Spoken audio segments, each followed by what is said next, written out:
Hello friends, welcome to our channel BDTR property vlogs. मैं दीपक आप सभी का स्वागत करता हूं आपके अपने यूट्यूब चैनल पर। आज मैं आपको लेकर पहुंच चुका हूं सेक्टर 140A में, और जो प्रोजेक्ट हम इस वीडियो में कवर करने वाले हैं उसका नाम है भूटानी साइबरथम। अगर हम भूटानी ग्रुप की बात करें तो काफ़ी वेल रिनोन्ड ये ग्रुप है, काफ़ी सारे लैंडमार्क प्रोजेक्ट ये ऑलरेडी डिलीवर कर चुके हैं। तो आज हम इस वीडियो में मिलने वाले हैं गौरव जी से, जो हमें इस प्रोजेक्ट के बारे में और ज़्यादा ब्रीफ करेंगे। तो आइए चलते हैं, मिलते हैं गौरव जी से। Hello Gaurav ji. Hello sir, एक बार आप जो कंपनी का इंट्रोडक्शन दे दीजिए। हेलो व्यूअर्स, हमारी कंपनी का नाम है भूटानी इंफ्रा। ये 1995 में एस्टेब्लिश हुई थी और उसके बाद से हम लोगों ने यहाँ पे नोएडा और गाज़ियाबाद में कई सारे लैंडमार्क डिलीवर करे हैं, जिनमें से मैं नाम लूँगा। सबसे पहला जो लैंडमार्क हम लोगों ने डिलीवर करा गाज़ियाबाद में वर्ल्ड स्क्वायर मॉल, जो कि मोहन नगर चौराहे पे है, ठीक है। उसके बाद हम लोग नोएडा में एंटर करते हैं। नोएडा के अंदर जब हम एंटर करते हैं तो नोएडा सेक्टर 63 में हम लोगों ने दो बड़े लैंडमार्क वहाँ पे डिलीवर करे हैं। पहला है आइथम और दूसरा जो है कोरेंथम है। तो आइथम और कोरेंथम ये दो बड़े लैंडमार्क हैं जो आप आज के डेट में अगर नोएडा में आते हैं और किसी से आपको पूछने की ज़रूरत नहीं है कि ये कहाँ पे, आपने बस नाम लेना है कि मुझे आइथम टावर जाना है या मुझे कोरेंथम टावर जाना है, वो आपको खुद ही बता देगा कि आपने यहाँ पे जाना है। तो भूटानी का जो फिलॉसफी है वो ये है कि हम लोग लैंडमार्क बनाते हैं, हम कोई प्रोजेक्ट नहीं बनाते हैं। हमने जिस भी प्रोजेक्ट पे काम किया है वो आज के डेट में एक एज अ लैंडमार्क एस्टेब्लिश है और सब लोग उसे बहुत अच्छे से जानते हैं। जैसा कि मैं चर्चा कर रहा था कि हमारा जो प्रोजेक्ट साइबरथम है वो सेक्टर 140A में है और 27 एकड़ की लैंड है इसकी। इसको हम लोगों ने दो फेजेस में बनाया है। आधी लैंड जो 13.5 एकड़ के आसपास की है उसमें हम लोगों ने फेज 1 लॉन्च करा है और फेज 1 का जो पोजीशन है वो दिसंबर 23 है, ठीक है। इसके अंदर हम लोग दो 50 स्टोरी की ऑफिस के टावर लेके आ रहे हैं और एक ग्राउंड प्लस 2 लेवल का हाई स्ट्रीट रिटेल का अलग सा ब्लॉक है इसके अंदर। और सेम इसी का रेप्लिका हमारा सेकेंड फेज में भी आने वाला है। इसके अंदर दो हाई राइज के ऑफिस टावर आएंगे जो 22 फ्लोर के होंगे और ग्राउंड प्लस 2 का एक हाई स्ट्रीट रिटेल का अलग से ब्लॉक होगा। तो जैसा आप समझ पा रहे होंगे कि हम इस 27 एकड़ में केवल और केवल 6 ब्लॉक या 6 टावर लेके आ रहे हैं। तो आपको इसमें बहुत ज़्यादा ओपननेस मिलेगी। और इस प्रोजेक्ट का जो यूएसपी है वो दो यूएसपी है जो बहुत ही मेजर है, जो कहीं आपको दूसरी जगह देखने को नहीं मिलेगा दिल्ली एनसीआर में। एक तो ये जो अभी आपको स्क्रीन पे ये जो बॉल शेप का जो स्ट्रक्चर दिख रहा है सर, इसको हम लोगों ने क्या करा है कि 32वें फ्लोर पे इंटरकनेक्ट करके लगभग 12,000 स्क्वायर फीट का एक एरिया निकाला है, जिसपे हाई एंड लग्जरी रेस्टो बार खुलेगा इन फ्यूचर। और ये अपने आप में अनोखा होगा क्योंकि दिल्ली एनसीआर वाले लोगों ने इस चीज़ को कभी अभी तक उसको देखा नहीं है या उसको समझ नहीं पाए। तो यहाँ पे उनको ये चीज़ देखने को मिलेगा, ये बहुत ही यूनिक चीज़ है। इसके अलावा हम लोगों ने इसी के अंदर फेज 1 और फेज 2 दोनों के बीच से 650 मीटर लंबा म्यूजिकल फाउंटेन बनाया, जो कि दुबई मॉल के जैसा ही है एग्जैक्टली, ठीक है। और वो मतलब बन के जब फ्यूचर में आता है तो इंडिया का one of the longest musical fountain होगा। अपार्ट फ्रॉम दिस सर, जैसे कि आपने बताया कि आप यहाँ पर फेज 1 के अंदर 2 हाई राइज टावर और एक रिटेल शॉप्स के लिए टावर बना रहे हैं, ठीक है। तो अगर हम बात करें तो यहाँ पर क्या क्या ऑप्शंस आप क्लाइंट्स को ऑफर कर रहे हैं, लाइक कि शॉप्स हैं, क्या क्या चीज़ें हैं, ऑफिसेज हैं, तो क्या साइजेस हैं, किस प्राइस में आप उसको ऑफर कर रहे हैं? जी, जैसा कि मैंने बताया कि ए और बी ब्लॉक के नीचे भी अपर ग्राउंड फ्लोर तक हम लोग रिटेल के ब्लॉक लेके आ रहे हैं, ठीक है। तो इसमें पहले तो हम लोग कहेंगे कि हम लोग रिटेल शॉप्स दे रहे हैं लोगों को, जो कि लोअर ग्राउंड फ्लोर और अपर ग्राउंड फ्लोर पे है, ठीक है। अब इसके बाद हमारे पास ऑफिस स्पेस आता है।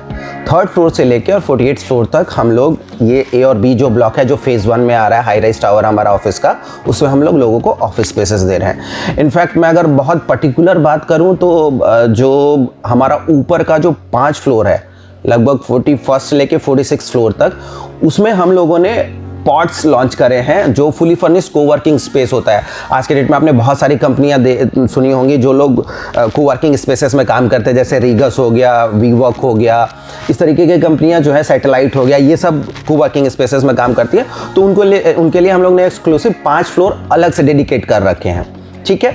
3rd जो हमारे पास जो सेगमेंट है प्रोडक्ट वाइज, वो है फूड कोर्ट, जो कि रिटेल का ही पार्ट है। रिटेल में ही हम लोगों ने कुछ एरिया एक्सक्लूसिव फूड कोर्ट के लिए बांट रखा है, ठीक है। तो ये 3 तरीके की चीज़ें हमारे पास, रिटेल, फूड कोर्ट और ऑफिस स्पेस, ये 3 चीज़ें हम लोग यहाँ पे सेल कर रहे हैं सर।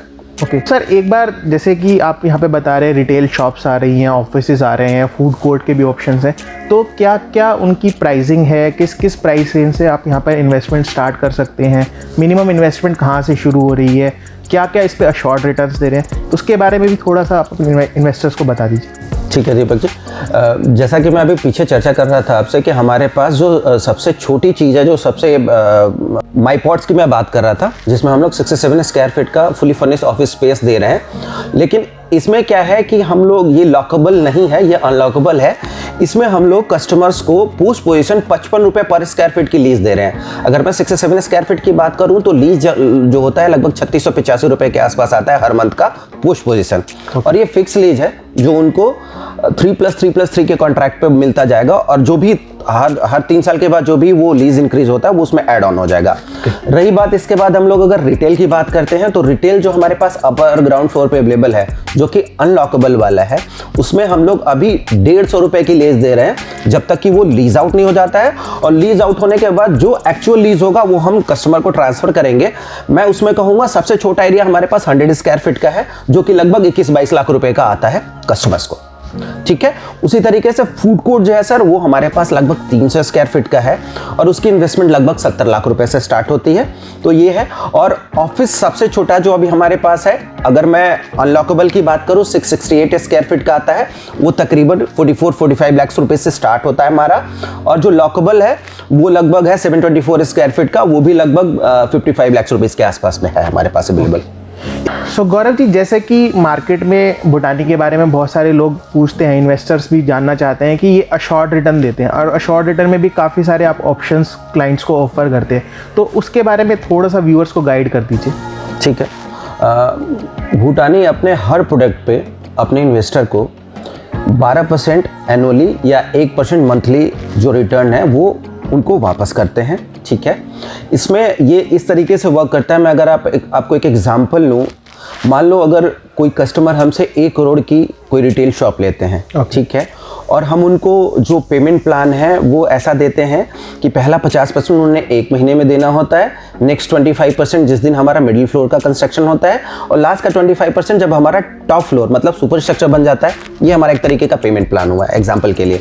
तो पहला जो 50% है 50 लाख रुपए, वो उनको हमें विद इन मंथ देना होता है। तो हम कस्टमर को ये ऑप्शन देते हैं कि सर 1 महीने के बाद जब आप हमने 50 लाख रुपए आपने हमें दे दिया, उसके बाद अगर आप चाहें तो हर महीने 50 लाख का 1% 50,000 रुपए हर महीने आप हमसे ले सकते हैं एज अ AR अपने अकाउंट में ECS के थ्रू। मतलब हम ऑनलाइन ट्रांसफर करते हैं वो AR का अमाउंट डायरेक्ट कस्टमर के अकाउंट में, कोई चेक वगैरह नहीं देते, मतलब सारा काम डायरेक्ट होना है। उसके अलावा हम कस्टमर को एक और ऑप्शन देते हैं कि ये जो 50,000 रुपये आप हर महीने अपने अकाउंट में ले रहे हैं, उसकी जगह अगर आप चाहें तो जो टोटल AR का मंथ है, जैसे आज के डेट में हम लोग 32 महीने का AR देते हैं पहले वाले इंस्टॉलमेंट पे 50% पे, तो हम कस्टमर को ये ऑप्शन देते हैं कि सर जो 50,000 आप हर महीने ले रहे हैं, उसकी जगह आप 50,000 इंटू 32 करते हैं, 16 लाख रुपए आता है साहब। उस 16 लाख रुपए को उस 50 लाख रुपए में से लेस करवा लें, और जो 34 लाख रुपए बनते हैं वो आप हमें दे दें।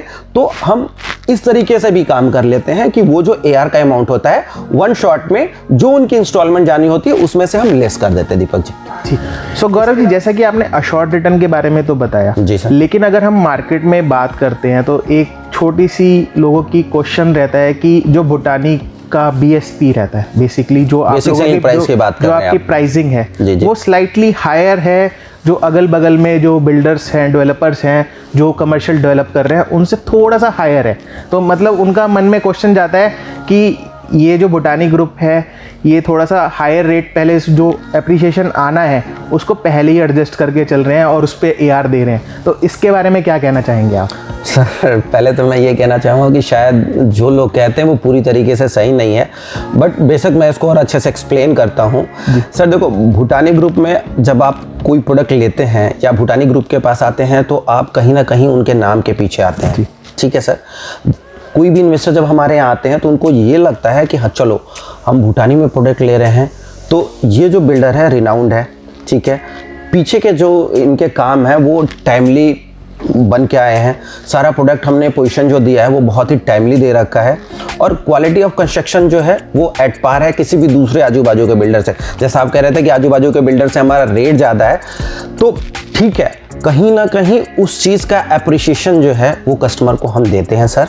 हम एक तो उनको टाइमली डिलीवरी देते हैं, अच्छी क्वालिटी का चीज़ डिलीवर करते हैं, और जो चीज़ हमने कही होती है, ले सपोज जैसे अभी हमने एग्जांपल लिया था जिसमें मैंने बोला था कि पॉड का जो हम लोग रेंटल दे रहे हैं पोस्ट पोजीशन वो 55 रुपए की दे रहे हैं। तो अगर हमने 55 कहा है, यू वॉन्ट बिलीव, जब प्रोजेक्ट 2 साल के बाद डिलीवर होगा आप आके देखेंगे तो वो 55 नहीं होगा, वो 60, 65, 70 कुछ भी हो सकता है दीपक जी। तो ये चीज़ हम लोग इतने कॉन्फिडेंस से कह सकते हैं, और इसके पीछे वही चीज़ है कि भूटानी का नाम सर। कोई भी बंदा आता है भूटानी के नाम के पीछे इन्वेस्ट करता है और उसको पता है कि हम लोग जब चीज़ बना के देंगे अच्छी चीज़ होगी और उनको फ्यूचर में रिटर्न जरूर आएगा, इस बात की एश्योरिटी है हमारी तरफ से। मैं अपनी कंपनी की यूएसपीज़ के बारे में थोड़ा सा आपको बता देता हूँ। नॉर्मली क्या होता है, लोगों में इन सब चीज़ों से ही रिलेटेड है, वो कस्टमर ओरिएंटेड है कि कोई भी कस्टमर जाता है तो उसको क्या लगता है कि भाई मैं कहाँ इन्वेस्ट कर रहा हूँ। वो पीछे से जाके हिस्ट्री देखता है बिल्डर की, क्या बनाया नहीं बनाया, क्या प्रॉब्लम है बिल्डर के साथ, नहीं प्रॉब्लम है। तो मैं पहले बता दूं, हम लोग सर एक तो ज़ीरो डेब्ट कंपनी है, मतलब कंपनी पे कोई भी उधार नहीं है, जो भी पैसा जहां जाना है अप टू डेटेड है। दूसरी बात, हम लोग के ऊपर, मतलब आप भी ये जान के एस्टोनिश होंगे कि हमारे ऊपर एक भी रेरा केस नहीं है आज के डेट में, कोई भी लीगल लिटिगेशन हम लोग के साथ नहीं है। ये 2 चीज़ें हैं जो बहुत बड़ी बात है, जो बहुत बड़ी बात मैंने कह दी, शायद वो बाद में लोग समझ पाएंगे कि ऐसा किसी बिल्डर के साथ नहीं होता है। हर बिल्डर के साथ कुछ ना कुछ इस तरीके के डिस्प्यूट होते हैं, और ख़ास करके नोएडा के मार्केट में ये तो चीज़ें बड़ी आम है, आपको खुद पता होगा। तो इन 2 चीज़ों से हम बहुत ऊपर उठे हुए हैं, हमें उससे कहीं कोई प्रॉब्लम नहीं है, हम लोग उसमें है ही नहीं। और जो सबसे ज़्यादा प्रॉब्लम वाला एरिया होता है किसी भी प्रोडक्ट को लेके, किसी भी प्रोजेक्ट को लेके, पोजीशन का, कि उस प्रोडक्ट का पोजीशन जो है, जो भी टाइम बिल्डर जिस टाइम फ्रेम में डिलीवर करने की कोशिश करता है उसके बहुत बियॉन्ड चला जाता है। वो कई बारी चीज़ें 2, 3, 4, 5 साल तक चली जाती हैं। हमारे साथ ऐसा नहीं है, हम जो टाइम फ्रेम देते हैं उस टाइम फ्रेम पे अपना प्रोजेक्ट डिलीवर करके देते हैं। और ये सबसे बड़ी बात है जिसकी वजह से सारे इन्वेस्टर जो हमारे यहाँ हैं वो हमारे साथ हैं और वो हमारे प्रोडक्ट्स में री इन्वेस्ट करते हैं सर। तो ये बहुत बड़ा रीज़न है हमारे साथ दीपक जी। अच्छा सर, जैसे कि आप जानते हैं लास्ट 2 ईयर से कोविड का बहुत ज़्यादा इम्पैक्ट रहा है रियल एस्टेट मार्केट पे। सही है। कंस्ट्रक्शन पेस भी काफ़ी कम हो गया है। तो जैसा कि हम देखते हैं कि आपका प्रोजेक्ट भी हल्का सा डिले हो गया है कंस्ट्रक्शन के वाइज से। तो अभी का कंस्ट्रक्शन अपडेट क्या है, और जो कंस्ट्रक्शन में हम थोड़ा सा पीछे रह गए हैं उसको कवर करने के लिए आप लोग क्या क्या चीज़ें कर रहे हैं? सर जैसा कि आपने बताया वो समस्या सबके साथ है, और अगर आप देखेंगे तो रेरा पे और गवर्नमेंट के भी गाइडलाइंस आ गई हैं। लगभग 6 महीने का एक्सटेंशन हर बिल्डर को मिला है इसके पीछे। बट हम अभी भी ये कह रहे हैं कि सर हमारा जो कंस्ट्रक्शन है, अगर आपको पता हो, परमेश कंस्ट्रक्शन के नाम से हमारी कंपनी है जो इन हाउस है और हम खुद कंस्ट्रक्शन करते हैं। तो हमें इस बात का बहुत अच्छा बिलीव है कि जो टाइम फ्रेम हमने दे रखा है कस्टमर्स को, उस टाइम पे हम उनकी डिलीवरी दे देंगे, और इसमें कोई शक नहीं है सर हमें। थैंक यू गौरव जी इतनी सारी इन्फॉर्मेशन देने के लिए। सो व्यूअर्स, अगर आप यहाँ पर इन्वेस्ट करना चाहते हैं, जैसे कि आप भूटानी ग्रुप के बारे में जानते ही हैं ऑलरेडी, अगर आप स्टडी करना चाहें तो स्टडी भी कर सकते हैं इनके पास्ट परफॉर्मेंसेस के बारे में, कि ये लोग ऑलरेडी अपने सारे प्रोजेक्ट्स टाइमली डिलीवर कर चुके हैं। हर एक इनका प्रोजेक्ट एक लैंडमार्क रहा है। तो गाइस, जैसा कि गौरव जी ने आपको काफ़ी सारी इन्फॉर्मेशन इस प्रोजेक्ट से रिलेटेड दे दी है, काफ़ी यूजफुल ये इन्फॉर्मेशन थी। मुझे लगता है कि बहुत सारे क्वेश्चंस के आंसर आपको मिल चुके होंगे, और अगर आप यहाँ पर विजिट करना चाहते हैं, इस प्रोजेक्ट में इन्वेस्टमेंट करना चाहते हैं, तो नीचे दिए गए नंबर पर आप हमें कॉल कर सकते हैं और अपनी विजिट यहाँ पर अरेंज कर सकते हैं। सो गाइज, अगर आप कमर्शियल प्रोजेक्ट से रिलेटेड कुछ भी इन्फॉर्मेशन चाहते हैं तो आप हमें कॉल कर सकते हैं। इसके अलावा आप हमारा चैनल भी विजिट कर सकते हैं, जहाँ पर मैंने काफ़ी सारे कमर्शियल प्रोजेक्ट्स को ऑलरेडी कवर किया है। तो अब इसी के साथ मैं आपसे विदा लेता हूँ, मिलता हूँ आपसे अगले वीडियो में एक नए कमर्शियल प्रोजेक्ट के साथ।